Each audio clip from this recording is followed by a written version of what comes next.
There's a lot of socialism in Latin America, but once you actually get out on the streets, you're actually finding something like the opposite. If you're walking through a typical mercado or central market in Latin America, there's going to be businesses and commerce everywhere down the street. And quite a lot of those businesses that you see will not have any formal licensure, sort of like an organic free market.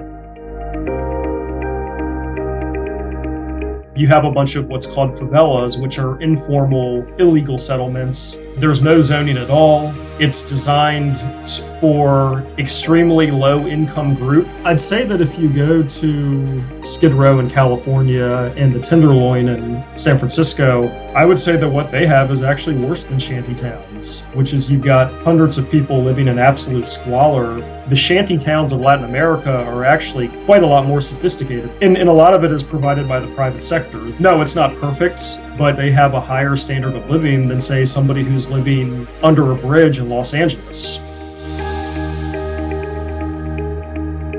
There's a whole lot of like motorbikes and tuk-tuks, which are little rickshaw, three-wheel taxis, jitney buses. It's a mix of many different entrepreneurs all adding to a larger system. Contrast this with the centralized pro-government transit systems that we have in California, where you basically have a lot of fixed infrastructure, you have fixed routes, you have government unions, and the other system that I describe in Latin America costs very little money and is completely decentralized and is for-profit and provides jobs for people.